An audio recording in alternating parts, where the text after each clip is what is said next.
Hey y'all, welcome to Freedom Makers. I'm Amanda and this is Tara from Living on a Dime. I'm super excited. In person. Right. I'm super excited to see her in person and finally meet her. I have learned so much from her channel and from the talks that she does with her mom and just how they have saved money over time and things like that on their grocery bills and all sorts of different ways. So I thought I'd bring her on today and talk about something that we both face, which is a chronic illness. I have stage 4 endometriosis. She has fibro. And so there are some very unique issues that we face just in running our families. And so I'd love for you to talk about that some. Yeah. So I've had chronic fatigue syndrome and fibromyalgia for 31, what year is this? 31 years now. And I got sick when I was 16. My mom, my brother, and I all came down with the flu, and we never got better.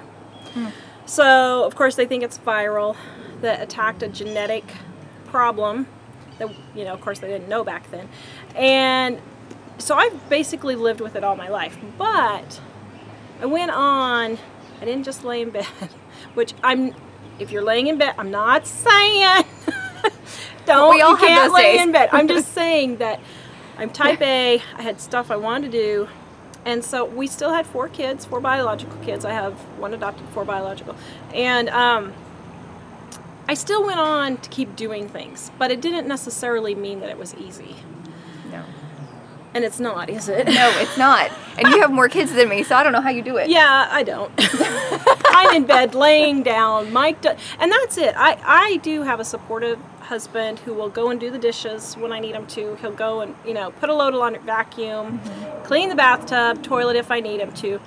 And so I'm really fortunate that Mike does help out a lot. Yeah. I don't do this myself. When I was on bed rest with my 4 pregnancies, I was by mom. She helped out a lot. So I don't do it all, and I don't do it by myself. But me either. Part of it is you have to just decide, I'm going to figure out how to work around this. Exactly. Yeah, and so many people just give up, and they just are like, well, I can't do anything. Don't give up. No. And I mean, I look at people like Johnny Erickson Tata. She is paralyzed, and look at the huge ministry she has. And so my mind, even if you're completely disabled, you can still do something and have a value to yourself. Yes. Just don't stop. And it may mean that, like for me, I'm laying on the couch, sick as a dog. I go and clean the toilet during the commercial, come back and lay down. Yeah. Next commercial, I'll go and load the dishwasher. Unload the dishwasher. Next commercial, then I'll go load the dishwasher. Now my kids do it, but I mean, you know, work in those little spurts. You would be surprised if you just stayed in bed all day long and only did one thing in those 2-minute commercials, how much you would actually get done. Yeah, people would be amazed. Yeah. And really on my channel, it's not something I talk about a lot, but there are some days that I can't get off the couch.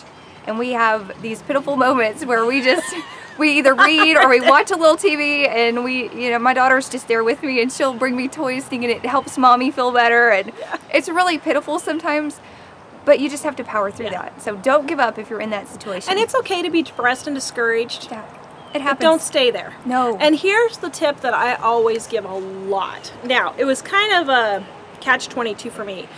Before, when we had cable, I would watch HGTV when I was really sick and couldn't do anything. Now, it was really good because it got my mind off the pain, got my mind off not feeling good, but then I saw all these projects I wanted to do. And you couldn't do them? So it was kind of a catch-22. But the whole point of that is, don't watch stuff that is discouraging on TV. Don't be sitting there watching CSI, Law and Order, all those kind of depressing shows that are always kind of pounding that, oh, I'm trying to think of the word, but they're not uplifting. No. And I'm not saying you have to be listening to preachers all day long or anything like that. But, you know, like Mike and I, we'll watch Newhart. I Love Lucy. You know, Andy Griffith. We love those old ones, yeah. We'll watch old movies all the time. We'll find family-friendly, funny movies. Try to laugh. Actually, laughing really helps. And I get a lot of criticism from people who say, well, you're sitting there laughing. This isn't funny. No, it's not funny, but I'm not going to sit and cry about it. I'd rather laugh about it than sit and cry about it. So, you know, we make fun of me being sick. Oops, sorry, got a bug in my eye. We can edit that out. We're in Mississippi. I'm not going to sit there and cry about it. Right. I would rather laugh at myself forgetting the ingredient while I'm live cooking than, you know, say, oh, forget it, I'm just never doing a live show again. If I did that, I would never have a show. Oh, I would never have a life.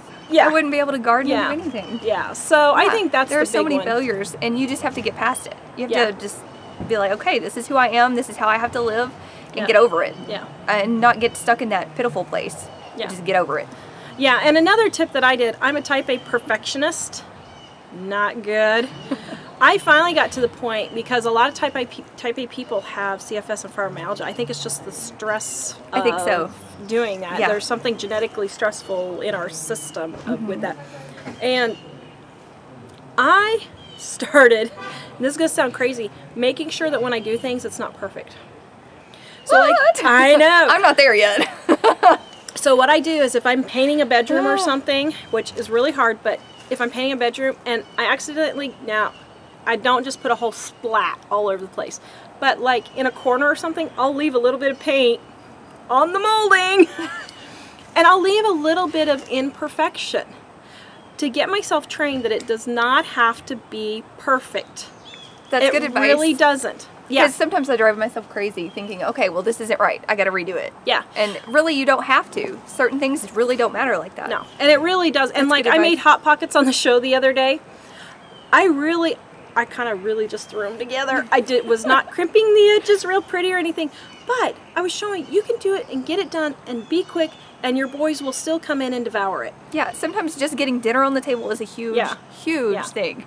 Exactly, and It's a major victory. yeah, and a good example is when we wrote Dining on a Dime. I don't know, we proofread this thing probably 20 times when we first did it. I don't know how many mistakes we found. And then after we printed it, we had viewers, or well, back then it was readers, email us and say, I think this is a mistake.